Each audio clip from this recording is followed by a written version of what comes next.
तो नमस्कार दोस्तों। तो आज हम लोग एरोटेरिया का दरोगा मेंस जो सेट नंबर 10 है तो उसका हम लोग करने जा रहे हैं।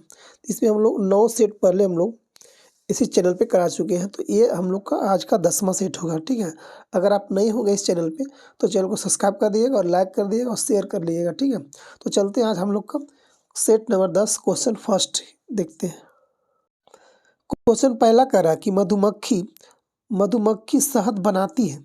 मधुमक्खी शहद बनाती किससे? पराग से, पंखुड़ियाँ से, फूल से या कली से। तो एक कप हो जाएगा 3 नंबर, फूल से बनाती है मधुमक्खी। मधुमक्खी जो अथी बनाती है, शहद बनाती है, वह फूल पे उसे शहद में बदलती है और अपने छत्तों में जमा कर की मधुमक्खियाँ फूल से रस या तो मीठा रस इकट्ठा करती है। फूल से इकट्ठा करती मीठा रस और उसे शहद में बदलती है और अपने छत को जमा करती है, अपनी छत में जमा करती है। आगे है पहला का 2 नंबर, पहला का ऑप्शन नंबर 3 था। ठीक है, अब देखते हैं दूसरा का अस्थि या सुबीरता और संधि शोध के प्रभावित करते हैं। कौन करते हैं? दूसरा कब हो जाएगा 2 नंबर, हड्डी और जोड़ों में, हड्डी और जोड़ों में हो जाएगा। क्वेश्चन नंबर 3 देखते हैं कर रहा है। क्वेश्चन 3 कर रहा है कि निम्नलिखित में से कौन सा खाद्य पदार्थ कोई पोषक तत्व प्रदान नहीं करता? दूध, पानी, सरसों, संतरे का रस या टमाटर का सूप। कौन है जो कोई पोषक तत्व प्रदान नहीं करता है? तो 3 का 2 है पानी। पानी में कोई पोषक तत्व आपको नहीं पाया जाता है। पानी का सूत्र क्या होता है? H2 हम लोग बोलते हैं, H2 होता है। आगे देखते हैं क्वेश्चन नंबर 4 देखते हैं। 4 का रहा कि पृथ्वी और एक निकाय के बीच गुरुत्वाकर्षण बल के बराबर होता है। कौन होती है? तो 4 का हो जाए 1 नंबर, निकाय के वजन के बराबर होता है। क्वेश्चन नंबर 5 में आते हैं लोग कर रहा है। 5 का रहा कि किसी ठोस पदार्थ की विलेयता द्रव में तापमान बढ़ाने से क्या होता है? तो बढ़ता है। कह रहा है किसी ठोस पदार्थ की विलेयता द्रव में ताप बढ़ाने से उसका क्या होता है? बढ़ता है। आगे तो कह रहा कि जैसे जैसे तापमान बढ़ता है घोल में विलेय अणुओं की औसत गति ऊर्जा बढ़ती है। इसी कारण अणुओं की एक साथ बने रहने की क्षमता कम हो जाती है, इसलिए वे अधिक आसानी से घुल सकते हैं। क्वेश्चन नंबर 6 आते हैं लोग। 6 का रहा क्वेश्चन नंबर कर आपको कि एक पॉलिश धातु चम्मच की आंतरिक सतह एक किस तरह कार्य करेगा? जो चम्मच आंतरिक सतह हो जाए एक पॉलिश होगा, वो किस तरह कार्य करेगा? तो अवतल दर्पण की तरह कार्य करेगा। किसकी तरह? अवतल दर्पण की तरह कार्य करेगा। क्वेश्चन नंबर 7 में आते हैं। कपड़े साफ करने में प्रयोग होने वाला डिटर्जेंट निम्नलिखित में से कौन होते हैं? तो 7 का हो जाएगा सल्फोनेट, 4 नंबर। 8 का आते हैं डॉक्टरी थर्मामीटर से हम किस तापमान के क्रम को माप सकते हैं? किस तापमान को माप सकते हैं? तो 8 का हो जाएगा 3 नंबर, 35 से लेकर 42 डिग्री सेल्सियस हम लोग माप सकते हैं। अगर मानव शरीर का तापमान देखा जाए तो 37 डिग्री सेल्सियस होता है और 98.6 वो होता है कितना? फ़ारेनहाइट में होता है। अगर देखा जाए मानव शरीर का तापमान सामान्यतः 35 से नीचे या तो 42 के आसपास ही रहता है, 42 से अधिक नहीं होता है। ठीक है, यही कारण है कि डॉक्टरों का थर्मामीटर का जो होता है ना, उसका जो होता है रेंज होता है वो 35 से लेकर 42 के बीच होता है। आगे देखते हैं 9 क्वेश्चन करें आपको कि निम्नलिखित में से कौन निम्न तापमान पर अनसेमी यानी नॉन ओमिक डिवाइस का एक उदाहरण होता है? तो 9 का आपको हो जाएगा 1 नंबर, जंक्शन डायोड उसको बोलते हैं हम लोग। क्वेश्चन नंबर 10 में आते हैं। क्वेश्चन 10 कह रहा है कि वह अभिक्रिया पहचानिए जिसमें 2 यौगिक के निर्माण के नीले आयनों के विनिमय द्वारा अभिक्रिया करते हैं। तो 10 का हो जाएगा 3 नंबर, द्विविस्थापन बोलते हैं। क्या बोलते हैं? द्विविस्थापन बोलते हैं। क्वेश्चन नंबर 11 में आते हैं। 11 नंबर में कह रहा है आपको 11 कह रहा है कि निम्नलिखित में से कौन सा कथन जो है बेस के विषय में सही है? तो 11 को हो जाएगा 2 नंबर, ये आपको सही हो जाएगा कि यह कड़वा, हाँ ठीक कहता है कि अम्ल मीठा होता है, बस जो बेस होता है वो कड़वा होता है, लाल लिटमस को नीले रंग में बदल देता है। और क्या करता है, अम्ल क्या करता है, लाल में बदलता है नीले को। आगे देखते हैं क्वेश्चन नंबर 12 क्या कह रहा है हमको। क्वेश्चन नंबर 12 कह रहा है कि सोडियम क्लोराइड NaCl और नेप्थलीन के मिश्रण को पृथक्कृत करने की विधि क्या कहलाती है। तो 12 का 1 नंबर हो जाएगा उध्रपातन। क्या कहलाता है, उध्रपातन इसे कहते हैं हम लोग। क्वेश्चन नंबर 13 आते हैं। क्वेश्चन 13 कह रहा है आपको कि निम्नलिखित में से कौन धातु क्लोराइड प्रकाश संवेदनशील होता है। तो 13 का आपको हो जाएगा 4 नंबर सिल्वर जो होता है। सिल्वर का परमाणु संख्या कितना होता है, 47 होता है। आगे देखिएगा सिल्वर का उपयोग काली और सफ़ेद फोटोग्राफी और फिल्म में किया जाता है। ये प्रकाश के संपर्क में आने पर आसानी से विघटित हो जाता है, कौन, सिल्वर। आगे देखते हैं 14 नंबर क्वेश्चन कर रहा है आपको कि डाल्टन के परमाणु सिद्धांत के अनुसार निम्नलिखित में से कौन सा कथन सत्य आपको नहीं होगा। तो 14 का होगा 3 नंबर कौन सही नहीं होगा। अच्छा हाँ, तो कौन कौन सही होगा, तो परमाणु अविनाशी है, रासायनिक अभिक्रिया में भाग लेने वाले सबसे छोटा कण परमाणु होता है, पदार्थ परमाणुओं से बने होते हैं, बिल्कुल सही बात होएगा आपको। 3 गलत हो जाएगा, सभी पदार्थों के परमाणु सभी मायने में समान होते हैं, गलत बात है। क्वेश्चन नंबर 15 में आते हैं। क्वेश्चन 15 कर आपको कि रेडियोधर्मिता की खोज करने वाला वैज्ञानिक कौन था। तो 15 का आपको हो जाएगा answer number 2 number Henri Becquerel. कौन था, हेनरी बेकरेल। अच्छा कब किया था ये, तो 1903 में मेरी और पियर क्यूरी के साथ भौतिक नोबेल पुरस्कार से सम्मानित किया गया था। आगे देखते हैं क्वेश्चन नंबर 16 कर आपको 16 करा कि रासायनिक परिवर्तन में निम्न में से कौन सी घटनाएं हो सकती है। अच्छा तो 16 का आपको हो जाएगा सभी हो सकता है रासायनिक परिवर्तन, रंग में परिवर्तन, किसी गैस का बनना, या तो ऊष्मा प्रकाश का उत्सर्जन, सभी हो सकता है। 17 में आते हैं हम लोग। क्वेश्चन 17 का आपको कि निम्नलिखित में से कौन सा भौतिक परिवर्तन है, कौन भौतिक परिवर्तन है। तो लोहे पर जंग लगना, मैग्नीशियम रिबन का दहन, मोमबत्ती का जलना या मोम का पिघलना। तो 17 का आपको हो जाएगा आंसर नंबर 4 हो जाएगा आपको। मोम का पिघलना एक होता है भौतिक परिवर्तन, क्योंकि मोम अगर मोम पिघलेगा फिर से मोम बना सकते हैं, ठीक है। आगे देखते हैं क्वेश्चन नंबर 18 आते हैं। 18 का निम्न में से कौन सा मसाला जड़ों से प्राप्त होता है, कौन सा मसाला जड़ों से निकलता है आपको, हल्दी या दालचीनी या लौंग। तो हल्दी जो आपको होता है इनमें से कोई नहीं, अच्छा इनमें से कोई नहीं होगा, हल्दी भी नहीं होगा, दालचीनी भी नहीं होगा, लौंग भी नहीं होगा। क्वेश्चन 19 कर आपको कि जब रुधिर में यूरिक अम्ल की मात्रा अधिक हो जाती है तो यह कौन से रोग के लक्षण होते हैं। तो 19 का आपको हो जाएगा 1 नंबर गाउट हो जाता है। क्या होते हैं, गाउट होता है। आगे देखते हैं क्वेश्चन नंबर 20 कर आपको 20 करा कि वे जीव जो बाहरी लक्षण से एक समान दिखाई देते हैं उन्हें हम लोग क्या कहा जाता है।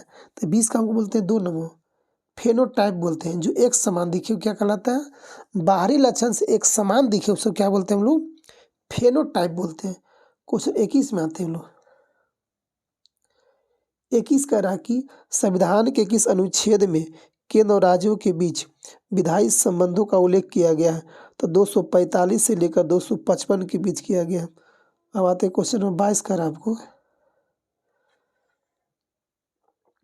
क्वेश्चन 22 कर आपको कि उच्च न्यायालय के न्यायाधीशों की सेवानिवृत्ति की उम्र सीमा क्या होती है। तो इसकी सीमा होती है 62 साल। 62 साल अनुच्छेद 217 में बताया गया है कि 15वें संविधान संशोधन 1963 के द्वारा उम्र सीमा 60 वर्ष से बढ़ाकर कितना किया गया था, 62 साल। पहले इसका यही था कितना, 60 साल था, इसका 60 था। कब, 1963 के अनुसार इसको 1963 में इसको बढ़ा दिया गया था 2 साल, यानी हो गया था 62 साल। आगे याद रखिएगा 62 साल। क्वेश्चन नंबर 23 का है आपको कि अनुसूचित जाति के लिए अलग राष्ट्रीय आयोग किस वर्ष अस्तित्व में आया था। तो 23 का आपको हो जाएगा 2004 में। कब, 2004 में अनुसूचित जाति के लिए एक अलग राष्ट्रीय आय का निर्माण किया गया था, 2004 में किया गया था। आगे देखते हैं 25 क्वेश्चन 24 का रख राजनीतिक दलों की मान्यता और उसका चीफ प्रधान कौन करता है? तो 24 का आपको हो जाएगा कौन करता है? निर्वाचन आयोग करेगा। कौन करेगा? निर्वाचन आयोग करेगा। अच्छा, अब देखते हैं कि निर्वाचन आयोग का उल्लेख अनुच्छेद कितना में किया गया है? तो 324 से लेकर, कहाँ से लेकर 324 से लेकर 329 तक निर्वाचन आयोग का चर्चा किया गया है। 324 से लेकर 329 तक। अब देखिए कि निर्वाचन आयोग का स्थापना कब किया गया था? तब 25 जनवरी को हम लोग मनाते हैं मतदाता दिवस। तो 25 जनवरी 1950 को निर्वाचन आयोग का स्थापना किया गया। अच्छा, इसका मुख्य कार्य था कि लोकसभा, राज्यसभा और राज्य विधानसभा या उपराष्ट्रपति या राष्ट्रपति का चुनाव करवाना होता है। ठीक है, इसका काम होता है राजनीतिक दलों का पंजीकरण करना, मान्यता देना, चुनाव चिन्ह को और राष्ट्रीय पार्टी का, क्षेत्रीय पार्टी का दर्जा प्रदान करना होता है इसको। अब देखते हैं क्वेश्चन 25 क्या करा आपको। क्वेश्चन 25 कह रहा है कि संविधान में संशोधन की प्रक्रिया कहाँ से लिया गया था? तो आपको लिया गया दक्षिण अफ्रीका के संविधान से लिया गया। संविधान संशोधन की प्रक्रिया अनुच्छेद 368 में इसका प्रावधान किया गया है। अब आते हैं लोग क्वेश्चन नंबर 26 में आते हैं हम लोग। क्वेश्चन नंबर 26 में आते हैं कि भारत की संसद में कौन कौन होता है, शामिल होता है, किससे मिलकर हम लोग का संसद बनता है? उसमें लोकसभा होता है, राज्यसभा होता है और राष्ट्रपति होता है। अगर लोकसभा की बात किया जाए तो एक लोकसभा 81 होता है अनुच्छेद नंबर, ठीक है, राज्यसभा 80 में होता है और संसद आपको 79 में होता है। ठीक है, आगे देखते हैं क्वेश्चन नंबर 27 में देखते हैं। क्वेश्चन 27 कर रहा है आपको कि भारत के इनमें से किस बंदरगाह का नाम बदलकर दीनदयाल बंदरगाह किया गया? तो 27 का आपको हो जाएगा 3 नंबर, कांडला बंदरगाह। कांडला बंदरगाह कहाँ पे है? तो गुजरात में। भारत का कांडला बंदरगाह का नाम बदलकर दीनदयाल पोर्ट किया गया है। कांडला बंदरगाह एक ज्वारीय और प्राकृतिक पतन है। क्या है? प्राकृतिक पतन है। एन्नौर बंदरगाह देश का प्रथम निगमित बंदरगाह है। क्या है? निगमित। एन्नौर बंदरगाह जो तमिलनाडु में होता है, यह देश का प्रथम निगमित बंदरगाह है। और कांडला बंदरगाह कहाँ आपको हो जाएगा? गुजरात में हो जाएगा। आगे देखते हैं 28 नंबर को। क्वेश्चन 28 में लोग आते हैं। 28 कह रहा है कि कौन सा कथन सही होगा? आइए, संसद के पास भारत में नागरिकता के अधिकार को विनियमित करने का शक्ति है। हाँ, बिल्कुल सही बात है, सही है, आपको पास संसद के पास है। भारतीय संविधान के भाग 3 में मौलिक अधिकारों का उल्लेख किया गया। हाँ, बिल्कुल सही बात है, यानी 1 और 2 दोनों सही हो जाएगा। 28 का 1 नंबर। 29 में लोग आते हैं।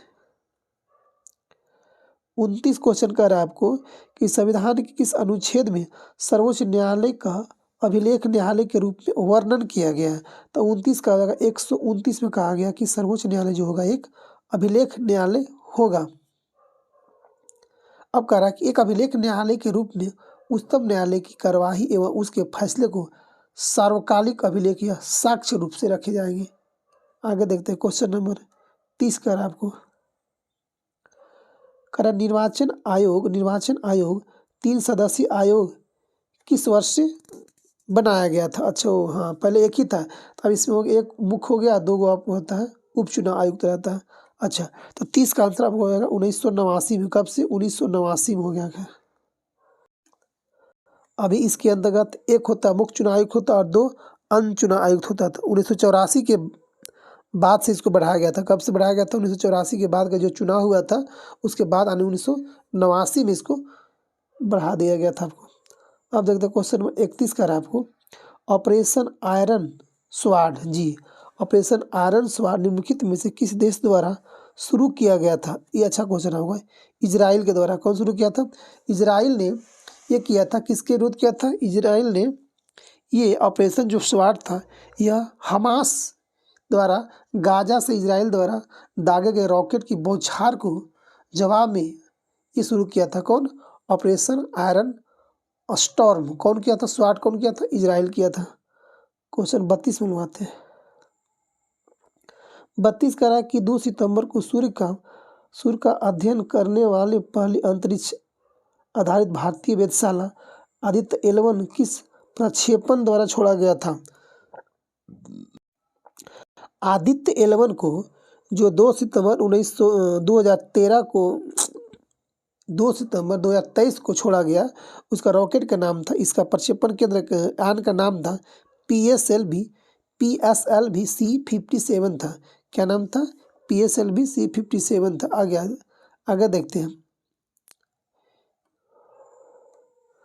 क्वेश्चन नंबर 33 का है आपको कि ग्लोबल हंगर इंडेक्स 2023 के अनुसार भारत में भूख की गंभीरता को कैसे वर्गीकृत किया गया है। तो 33 का हो जाएगा 3 नंबर, गंभीर रूप से किया गया। 34 में लोग आते हैं। 34 क्वेश्चन कर रहा है कि भूमि सम्मान 2023 पुरस्कार निम्नलिखित में से किस मंत्रालय के द्वारा प्रदान किया गया है। तो 34 का हो जाएगा 3 नंबर, केंद्रीय ग्रामीण और विकास मंत्रालय किया गया था।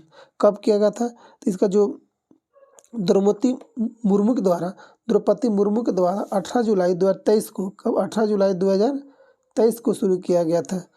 भूमि सम्मान 2023 का आवेदन किया। कहाँ से किया गया। तो आपको दिल्ली से किया गया था। कहाँ से। दिल्ली से किया गया। आगे देखते हैं क्वेश्चन नंबर 35। क्वेश्चन 35 का रहा कि हुरून रिच लिस्ट 2023 में प्रथम स्थान पर कौन सा भारतीय है। तो ये आपको हो जाएगा 35 का हो जाएगा 2 नंबर, मुकेश अंबानी। कौन हो जाएगा। मुकेश अंबानी हो जाएगा। अब देखते हैं कि अडानी समूह के मुखिया गौतम अडानी पीछे छोड़ते हुए सबसे अमीर भारतीय का खिताब हासिल किया है, मुकेश अंबानी। क्वेश्चन 36 का आपको कि निम्नलिखित में से किस संगठन ने नई दिल्ली में भारत का पहला घरेलू निर्मित रेफरेंस फ्यूल लॉन्च किया गया है। तो 36 का हो जाएगा IOL, 1 नंबर IOL। आगे देखते हैं 37। क्वेश्चन 37 करा कि मनी लॉन्ड्रिंग रोधी मानकों को मजबूत करने और वित्त आतंकवाद से निपटने के लिए संसाधनों का एक सेट किसने जारी किया है। एक सेट किसने जारी किया है। तो 37 का आपको हो जाएगा सेबी किया है। कौन किया है। सेबी का किया है। भारतीय प्रतिभूति विनिमय बोर्ड, जिसको लोग सेबी कहते हैं। आगे देखते हैं क्वेश्चन 38 का आपको कि निम्नलिखित में से किस मंत्रालय ने डाक पैटर्न बस्टर हैकथॉन 2023 लॉन्च किया गया। तो 38 का आपको हो जाएगा 4 नंबर, उपभोक्ता मामले के मंत्रालय किया गया। अब आते हैं 39 का कह रहा है आपको कि वर्ष 2023 का साहित्य क्षेत्र नोबेल पुरस्कार के प्रदान किया गया है। तो आपको 39 का हो जाएगा 4 नंबर। अच्छा, किसको प्रदान किया नोबेल साहित्य में। 39 का हो जाएगा उपभोक्ता मामले मंत्रालय। अच्छा, साहित्य का नोबेल पुरस्कार किसे दिया गया। तो आपको दिया गया आपको जॉन ओलाव फॉस को दिया गया। जॉन ओलाव फॉस को दिया गया। क्वेश्चन नंबर 40 देखते हैं। हम लोग कह रहा है कि 40 का आपको कि निम्नलिखित में से किस टीम ने डुरंड कप 2023 का ट्रॉफी को जीत लिया है। तो मोहन बगान कौन जीता है। मोहन बगान विजेता है और उप विजेता हो गया ईस्ट बंगाल 2023 का। आगे देखिए ईरानी ट्रॉफी कौन जीता है। तो जीता है 2023 का ईरानी ट्रॉफी विजेता है शेष भारत, उप विजेता MP हो गया। 41 का आपको नील कृषक की दुर्दशा पर लिखी गई पुस्तक नील दर्पण के लेखक कौन हो जाएगा। तो आपको हो जाएगा दीनबंधु मित्र। कौन हो जाएगा। दीनबंधु मित्र हो जाएगा आपको। 42 करा कि सविनय अवज्ञा आंदोलन के समय भारत के वायसराय कौन था। तो लॉर्ड इरविन था। लॉर्ड इरविन का कार्यकाल कब था। तो 1926 से लेकर 1931 तक। 1926 से लेकर 1931 तक लॉर्ड इरविन का कार्यकाल था। आगे देखते हैं 1925 से लेकर 1931 तक ये भारत के वायसराय भी थे। आगे देखते हैं क्वेश्चन नंबर 43 करा आपको करा कि निम्न में से भारतीय राष्ट्रीय कांग्रेस के किस अधिवेशन में सुभाष चंद्र बोस दूसरी बार अध्यक्ष चुने गए थे। तो 43 का आपको हो जाएगा 3 नंबर, त्रिपुरी में। कहाँ पे। त्रिपुरी में चुना गया था। आगे देखते हैं पहली बार अगर देखा जाए तो सुभाष चंद्र बोस को त्रिपुरा से 1938 में त्रिपुरा से 1938 में कांग्रेस का अध्यक्ष चुना गया था। दूसरी बार 1939 में त्रिपुरी मध्य प्रदेश से गांधी जी पटाभी सीतारामैया को हराकर खड़ा किए थे। पटाभी सीतारामैया को हराकर सुभाष चंद्र बोस ने 1939 में त्रिपुरी से भी कांग्रेस का अध्यक्ष चुने गए थे। अब देखते हैं 44 नंबर क्वेश्चन का रहा 44 का आपको कि पानीपत की प्रथम युद्ध कब हुआ था। तो 1526 में। पलासी का युद्ध कब हुआ था। 1576 में। ठीक है जी। पलासी का कविता कब पलासी 1757 ना जी। हल्दी घाटी 1576, सॉरी एक मिनट रुकिएगा। पानीपत की प्रथम युद्ध 1526 में हो गया, पलासी के 1757 में, हल्दी घाटी आपको होगा 1576 में, हल्दी घाटी 1576 में, पलासी 1757 में हो गया आपको, और तालीकोटा का युद्ध हो गया आपको 1565 में हो गया। ठीक है, तो आगे बढ़ते हैं लोग। क्वेश्चन 45 में लोग आते हैं। 45 कह रहा है कि किस बिहारी नेता की अध्यक्षता में भारतीय राष्ट्रीय कांग्रेस का एक विशेष अधिवेशन अगस्त 1918 में मुंबई में हुआ था। तो 45 का आपको हो जाएगा 1 नंबर, सैयद अहमद इमाम था। कौन था? सैयद अहमद इमाम था। आगे देखते हैं 46 में आते हैं लोग। क्वेश्चन 46 कह रहा है कि अमर नायक प्रणाली का एक प्रमुख राजनीतिक नवाचार था। कौन था? तो 46 का वो 4 नंबर, विजयनगर साम्राज्य था। अमर नायक प्रणाली विजयनगर साम्राज्य का एक प्रमुख राजनीतिक नवाचार था। आगे देखते हैं 47 में कर आपको 47 कर आपकी मध्यकालीन भारतीय इतिहास के संदर्भ में भू राजस्व के लिए शब्द का प्रयोग किया जाता था। क्या था आपको? खराज। क्या था? खराज था आपको। करा कि दिल्ली सल्तनत के कृषि विभाग पर कर था और इसका सीमा का उपज था 33% से लेकर 50% के बीच। अलाउद्दीन खिलजी के द्वारा लगाया गया जो खराज कर था वह 50% था, जो सबसे अधिक किया गया था। कितना? 50%, यानी कि 1/2 सबसे अधिक था इसी का। 48 में आते हैं। 48 कह रहा आपको कि भारत में किस मुगल सम्राट ने शरिया कानून को लागू किया था? किस मुगल सम्राट ने शरिया कानून को लागू किया था? तो ये आपको औरंगजेब था। कौन था? औरंगजेब था। क्वेश्चन 49 देखते क्या कह रहा है आपको 49 कि कौन एक इसमें सुमेलित आपको नहीं होगा। अच्छा देखते हैं, बड़ा इमामबाड़ा कहाँ? लखनऊ में। तो आपको सही हो जाएगा, ये आपको सही है। ठीक है, अगला देखते हैं। निशांत बाग कहाँ? जम्मू कश्मीर। आपको ये भी आपको सही हो जाएगा, ये भी सही है। अच्छा, फिरोज शाह कोटला दिल्ली में। आपको सही है, इसका नाम चेंज किया गया। क्या हो गया इसका नाम? तो अरुण जेटली स्टेडियम कर दिया गया। हुमायूं का मकबरा कहाँ है? हुमायूं का मकबरा कहाँ है? ये आपको इलाहाबाद नहीं, हुमायूं का मकबरा आपको दिल्ली में हो जाएगा। दिल्ली अब कहाँ पे आएगा? दिल्ली में आपको हो जाएगा जी। हुमायूं का मकबरा आपको दिल्ली में हो जाएगा। आगे देखते हैं क्वेश्चन 50 कर आपको। क्वेश्चन 50 कर किस मुगल शासक के आदेश पर किस मुगल शासक के आदेश पर सिखों के 5वें गुरु अर्जुन देव को मार दिया गया था? तो आपको कौन था? जहांगीर था। जहांगीर के कहने पर सिखों के 5वें गुरु अर्जुन देव को मार दिया गया था। आगे देखते हैं 51 कर आपको विशिष्टाद्वैतवाद नामक दर्शन शास्त्र का स्थापना किसने किया था? तो आपको किया था 51 का होगा 2 नंबर, रामानुजाचार्य किया था। कब किया था? रामानुजाचार्य की इसका स्थापना किया था 1017 से लेकर 1137 तक। आगे देखते हैं क्वेश्चन नंबर 52 कर आपको मौर्यकालीन अभिलेख बिहार निम्नलिखित में से स्थानों से प्राप्त है। तो 52 का आपको हो जाएगा 53, 52 का हो जाएगा 1-2-4 यानी पाटलिपुत्रा, सासाराम और एक लौरिया नंदनगढ़। ये जो आपको होगा अभिलेख मौर्यकालीन अभिलेख से है। पाटलिपुत्रा, सासाराम और लौरिया नंदनगढ़। आगे देखते हैं क्वेश्चन नंबर 53 कर आपको कि वह प्रथम शासक जिसने भारत में संस्कृत भाषा में अभिलेख जारी किया था। तो 53 का आपको हो जाएगा 3 नंबर, रुद्रदामन ने संस्कृत में अपना अभिलेख जारी किया था। अब देखते हैं 54 नंबर हड़प्पा सभ्यता का थी। तो 54 का आपको हो जाएगा 4 नंबर कांस्य युगीन सभ्यता थी। हड़प्पा सभ्यता कांस्य। क्वेश्चन आपको 55 करा कि चोल अभिलेखों के अनुसार जैन सभाओं को दान दिए जाने वाले भूमि को क्या कहा जाता था? तो 55 को क्या आता था? इसको पल्ली छांदम क्या बोलते थे? पल्ली छंदान बोलते हैं, पल्ली छांदम कहते थे, पल्ली छांदम। आगे देखते हैं क्वेश्चन नंबर 56 में आते हैं। 56 करा कि किस योजना में गरीबी उन्मूलन और रोजगार वृद्धि की बात की गई थी? किसमें क्या था? 56 का हो जाएगा 2 नंबर, छठी पंचवर्षीय योजना। किसमें? 57 आते कर ऐसा मुद्रा जिसकी विनिमय दर सरकार द्वारा प्रभावित होती है क्या कहलाती है? तो 57 का होगा 4 नंबर। प्रतिबंधित मुद्रा होता है, क्या होता है? प्रबंधित मुद्रा होती है। 58 में आते हैं। 58 कह कि बाजार का नियम किस अर्थशास्त्री ने दिया था? तो बाजार का नियम कौन दिया था? जेबी शाह दिया था। कौन दिया था? जेबी से दिया था। 59 59 में आते हैं। 59 कह कि भारत में उपभोक्ता संरक्षण अधिनियम की घोषणा कब हुई थी? तो 59 का हो जाएगा आपका 1 नंबर 1986 में। कब? 1986 में हो जाएगा।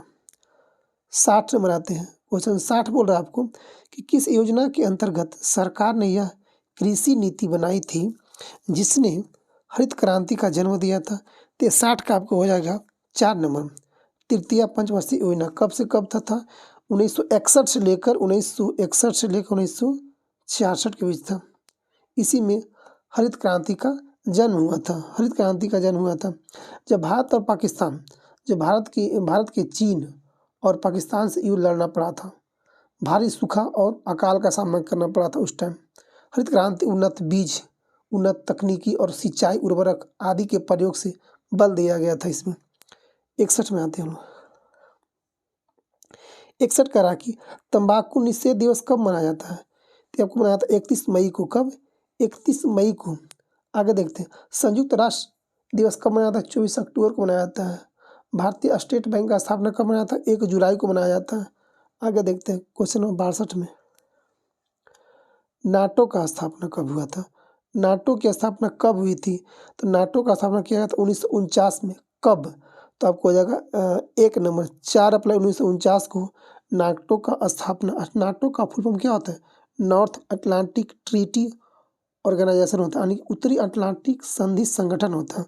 नाटो का मुख्यालय कहाँ होता है? ब्रुसेल्स में होता है। ठीक है, कहाँ पे? ब्रुसेल्स में। नाटो का अभी 31वां देश जो अभी फिनलैंड को शामिल किया गया था। भारत नाटो का सदस्य नहीं है। आगे देखते हैं क्वेश्चन नंबर 63 कर आपको। 63 कर आपको कि लच्छू महाराज का संबंध किस शास्त्रीय नृत्य से होता है? तो कथक। किससे होता है? कथक से होता है। मोहिनीअट्टम कहाँ? केरला का। भारतनाट्यम तमिलनाडु का जाता है। उड़ीसा कहाँ का नृत्य? उड़ीसी का हो जाएगा। 64 में आते हैं। 64 करा कि भारत में वन संरक्षण अधिनियम को किस वर्ष पारित किया गया था? तो 64 का आपको जाएगा 3 नंबर 1980 में वन संरक्षण अधिनियम को पारित किया गया था। क्वेश्चन नंबर 65 का लख रेणुका झील जो भारत में रामसर आर्द्र भूमि क्षेत्र के अंतर्गत आता है, इसका संबंध किस राज्य से है? तो रेणुका झील आपको जाएगा हिमाचल प्रदेश में। कहाँ पे है? हिमाचल प्रदेश में। क्वेश्चन 66 करा कि पारिस्थितिकी तंत्र में उच्चतम पोषण स्तर किससे प्राप्त होता है? पारिस्थितिकी तंत्र में सबसे ज़्यादा पोषण स्तर किससे प्राप्त करते हैं हम? तो 66 हो जाएगा अपघटक से। किससे? अपघटक से होता है। अपघटक को 3 भागों में बांटा गया है। क्या क्या? उत्पादक, उपभोक्ता और एक अपघटक होता है। आगे देखते हैं क्वेश्चन नंबर 67 करा आपको। 67 करा कि भारतीय वन स्थिति रिपोर्ट 2021 के अनुसार देश का कुल वन और वृक्ष आवरण क्षेत्र कितना % होता है? तो 67 का बजाएगा 2 नंबर 24.62%। अभी इतना हम लोग का भौगोलिक क्षेत्र में वृक्ष और कुल वन है। अगर वही देखा जाए भौगोलिक क्षेत्र का कुल वृक्ष देखा जाए तो 2.91 है। कितना? 2.91 और वन हुआ कितना? 24.62%। आगे देखते हैं 68 कर आपको। बोरलॉग पुरस्कार किस क्षेत्र में दिया जाता है? बोरलॉग पुरस्कार किस क्षेत्र में दिया जाता है? तो दिया जाता है कृषि के क्षेत्र में। किसमें? कृषि के क्षेत्र में बोरलॉग पुरस्कार दिया गया था। इस पुरस्कार का शुरुआत कब किया गया था? 1972 में किया गया था। 1972 में किया गया था। आगे देखते हैं 69 क्वेश्चन नंबर आते हैं 69 का। मानव शरीर में ग्रीवा कशेरुकों की संख्या कितनी होती है? तो आपको कितनी होती है? 7 होती है। कितना होती है? 7 गो होती है। आगे देखते हैं 70 नंबर क्वेश्चन कर आपको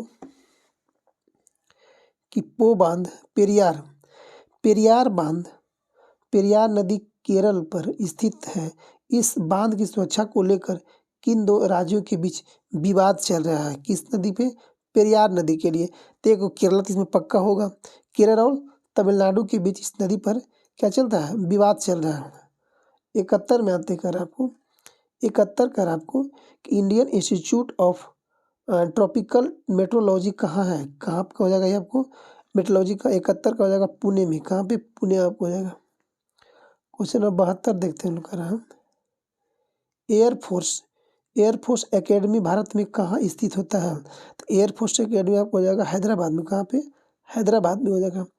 73 में आते हैं। 73 करा कि दक्षिण पश्चिम मानसून काल में निम्नलिखित स्थानों में से सबसे कम वर्षा कहाँ पे होता है? सबसे कम वर्षा 73 का 3 नंबर चेन्नई में, क्योंकि चेन्नई में लौटती मानसून ज़्यादा वर्षा कराती है। लौटती मानसून ज़्यादा वर्षा कराती है। आगे देखते हैं 74 में करा। 74 क्वेश्चन करा कि निम्नलिखित में से किस उद्योग की अवस्थिति के लिए कच्चे माल की उपलब्ध मूल कारक नहीं होता है? ओ यानी कच्चा माल उसके लिए जरूरी नहीं होता है। तो 74 को हो जाएगा इलेक्ट्रॉनिक्स। 3 नंबर। 75 में आते हैं। 75 करा निम्नलिखित आर्द्र क्षेत्रों में किन्हें रामसर का दर्जा प्राप्त है? ओ हाँ, किसे प्राप्त है? तो 75 का आपको हो जाएगा करा चिल्का झील का है, लोकटक झील का है, केवलादेव का है और बुल्लर झील का भी है। सभी को हो जाएगा 4 नंबर 75 का। 76 में बनवाते हैं। 76 क्वेश्चन का रहा कि सुंदरवन क्षेत्र के अंतर्गत आते हैं। सुंदरवन के कौन कौन अंतर्गत आते हैं? तो 76 का होगा 4 नंबर। कौन कौन? सघन मैंग्रोव बनाते हैं। 76 में सघन मैंग्रोव। 77 में आते हैं। 77 कर आपको 77 कर आपको कि भारत, एक मिनट, भारत जेंडर बजट कब शुरू किया गया था? भारत जेंडर बजट कब शुरू किया गया था? तो 77 का आपको हो जाएगा 1 नंबर 2005-6 में। कब किया गया था? 2005 में जेंडर बजट को शुरू किया गया था। 78 में आते हैं क्वेश्चन नंबर 78 कर आपको